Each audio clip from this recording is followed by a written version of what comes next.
Good evening. Welcome to South Asia Newsline. I'm Lipakshi Khurana. Here are the top stories we're tracking for you on Wednesday, the 2nd of May. Indian Prime Minister reaches out to farmers in poll-bound Karnataka province.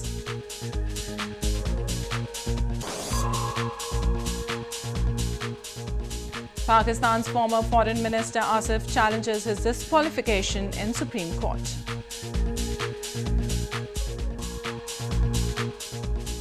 And US Defense Secretary Mattis signals ongoing commitment to Afghan war.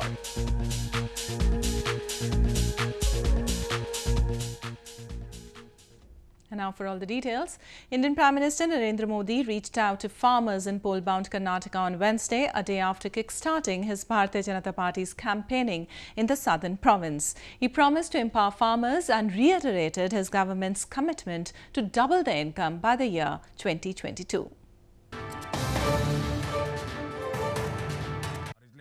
A day after Indian Prime Minister Narendra Modi hit the campaign trail for his Bharatiya Janata Party or BJP in Karnataka with 3 rallies, he reached out to farmers in the poll-bound province on Wednesday.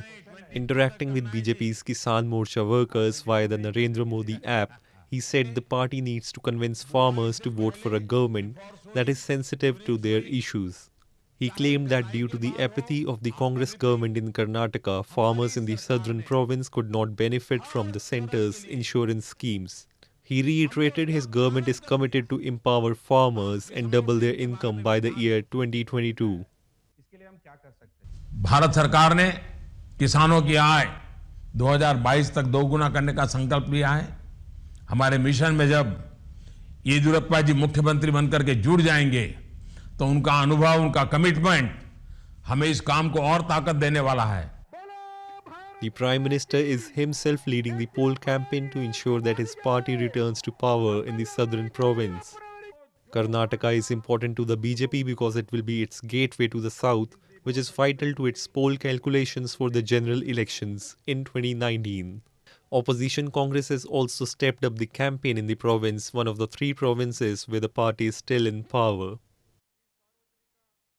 In news from Pakistan, Pakistan's PMLN party leader Khwaja Asif on Wednesday challenged his disqualification verdict in the Supreme Court. The Islamabad High Court last week disqualified the former foreign minister from Parliament for life for not mentioning his foreign employment in his nomination papers. Pakistan Muslim League Nawaz or PMLN leader Khwaja Asif on Wednesday challenged his disqualification verdict in the Supreme Court. The Islamabad High Court last week disqualified former Foreign Minister Asif from Parliament for life for not mentioning his foreign employment in his nomination papers. Asif has now stated in his review petition that he unintentionally failed to disclose his foreign work permit. He has pleaded the court to declare the IHC judgment null and void and fix the matter for hearing at the Apex Court.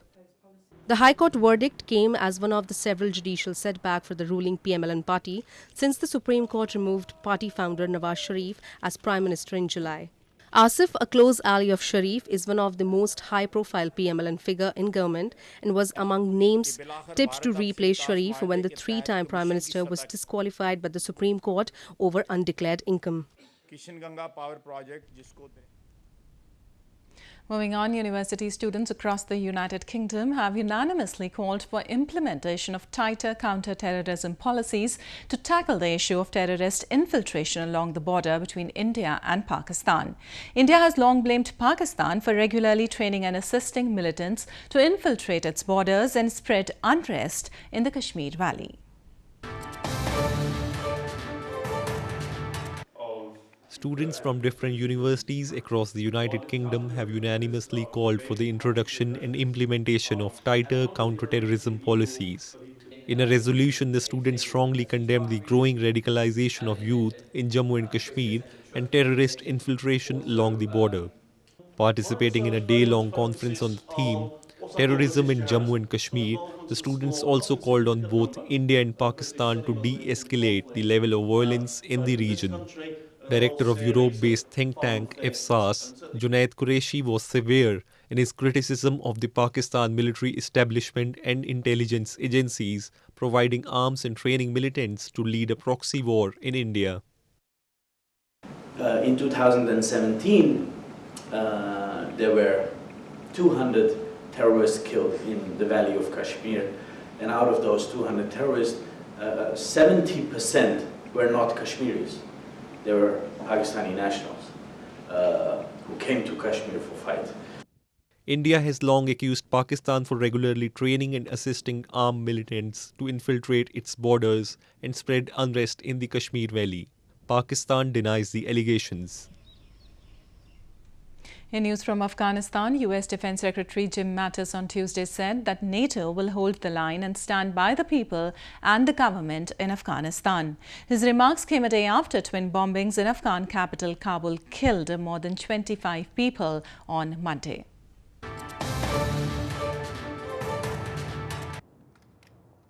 U.S. Secretary of Defense Jim Mattis on Tuesday said that NATO will hold the line in Afghanistan a day after explosion in Afghan capital Kabul killed more than 25 people on Monday.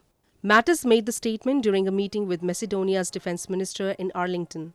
His remarks came as Taliban militants also announced their usual spring offensive last week, and there has been heavy fighting in several areas of the country since. But unfortunately, once in a while they get through, because any terrorist organization that realizes it can't win by ballots and turns to bombs, this is simply what they do. They murder innocent people.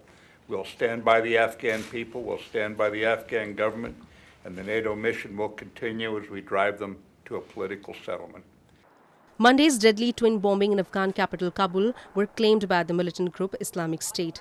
The attacks came a week after 60 people were killed as they waited at a voter registration center in the city. They have now underlined mounting insecurity despite repeated government pledges to tighten defenses.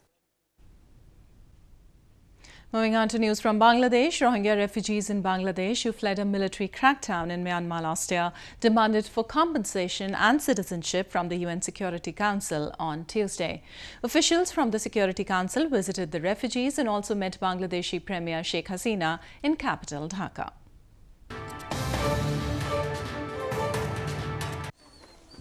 Rohingya Muslims living in no man's land on the border between Myanmar and Bangladesh on Tuesday said they had stated their demands for compensation and citizenship to the officials from United Nations Security Council during their recent visit. Myanmar and Bangladesh agreed in January to complete the voluntary repatriation of the refugees within 2 years, but difference between the two nations remain and implementation of the plan has been slow. The Security Council envoys arrived in Myanmar on Monday after visiting refugee camps on the Bangladesh side. The Council had asked Myanmar in November to ensure no further excessive use of military force and to allow freedom of movement, equal access to basic services, and equal access to full citizenship for all. ইতারা আর তুমি বেশি কথা ফুসার গজে তোমরা কি কষ্ট পাই রাইছো তারা এক এক দলিয়া কষ্ট পাই দি নেকানকান মাজারা দেখাই দেখানোর বাদে তারা চাইয়ে চাওয়ানোর বাদে তোমরা ইয়ার পরও আবার ফুসার তোমরা কেন নইলে যাবে গই তোমরা যাবে কোনে যাইম বই কেন নইলে তোমরা যাবে গই তো আমরা বর্মার দেশময় যাইম বই আমরা যে ক্ষতিপূরণ কলো ইয়ে যে আর মানুষজন বেশি আর মা বোন খাড়ি ফেলাইয়ে মারি ফেলাইয়ে ইউন যদি ক্ষতিপূরণ আর দিলে আর অবস্থিক ভাবে যাইম বই এ হতাই তারা আর তো উত্তর লইয়ে. Earlier on Monday, the Security Council envoys also met Bangladeshi Prime Minister Sheikh Hasina. Hasina urged the Council to press Myanmar to take back hundreds of Rohingya Muslims who have taken refuge in her country. Nearly 700,000 Rohingya Muslims fled from Myanmar's Rakhine province to Bangladesh to flee a military crackdown launched in August last year. Around 400 couples tied the nuptial knot at a mass marriage ceremony in India's northern Kanpur city on Tuesday. The unique gesture by the organizers aimed at reducing financial burden on the families of the brides.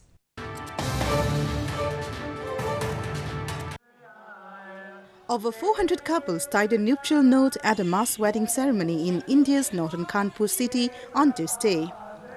Both Hindu and Muslim couples entered wedlock during the ceremony, which was organized by the Labour Department of Northern Uttar Pradesh province on the occasion of International Labour Day. The newlywed couples will also be given around $975 by the government. इसमें हिंदू मुस्लिम दोनों जोड़ों का विवाह हो रहा है. 65,000 रुपये इनके खाते में आरटीजीएस के माध्यम से भेजा जाएगा। बहुत अच्छा लग रहा है यहाँ पे। यहाँ अच्छा लगने से आगे की जो है 8 साल आने वाली में इससे भी ज़्यादा जनता बढ़ने की संभावना हो जाएगी। Mass weddings are increasingly becoming popular, especially among the economically backward sections of the Indian society, as they reduce the financial burden on the families of brides. Conventionally in India, the family of a bride is expected to bear the expenses of the wedding and also give dowry, deemed as gifts to the bride, which could be in cash or kind to the bridegroom.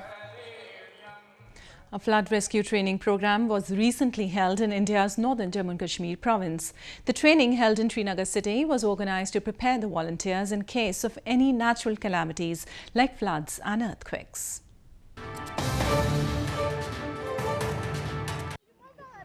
As part of its disaster management plan, the State Disaster Management Force in Srinagar city of India's Jammu and Kashmir province recently conducted a rescue exercise to train volunteers for flood-like situations. The main objective of the program, organized at the iconic Dal Lake, was to train the volunteers in swimming and boat riding so that they can help common people in case of any natural calamity. There were around 37 trainees, including both boys and girls, who took part in the exercise. सबसे ज़्यादा हमने देखा कि 2014 में जो flood ने तबाही मचाई थी, उस टाइम हमारे पास उतने इक्विपमेंट्स भी नहीं थे और उतनी अवेयरनेस भी नहीं थी। तो उस चीज़ को मद्देनज़र रखते हुए गवर्नमेंट की तरफ से कुछ स्कीम्स आई हैं, डिज़ास्टर मैनेजमेंट की तरफ से हमारे को इम्पार्टेड करना है, कुछ ट्रेनिंग्स आम लोगों तक पहुंचानी है, जैसे फर्स्ट एड कैसे किया जा सकता है, रेस्क्यू ऑपरेशंस कैसे किए जाएंगे उस टाइम। इसमें हमारी 2 डेज़ की ये स्विमिंग और बोटिंग की ट्रेनिंग थी, जिसमें हमें कल स्विमिंग सिखाई और बोटिंग भी सिखाई। मैं इससे पहले कभी नहीं आई थी पानी में, आज हमारा मेरा फर्स्ट टाइम था। तो यहाँ पर जो हमारे इंस्ट्रक्टर्स थे, इन्होंने अच्छे से सिखाया, बॉयज़ को भी सिखाया, गर्ल्स को भी सिखाया और हमें अच्छे से ट्रेन किया इसके लिए, ताकि हम खुद को भी डिफेंड कर सकें आगे और बाकियों को भी बचाएं और सबको सेफ्टी अवेयरनेस दें। Owing to its extreme weather conditions, India's Jammu and Kashmir province has witnessed many natural disasters, especially in the 19th and early 20th centuries. Floods in 2014 were one of the biggest natural calamity in which hundreds were killed in the Kashmir Valley.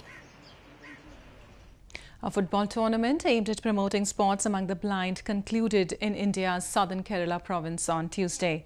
The outfield players in this version of the game are completely blind and wear eye shades to ensure they completely blocked vision.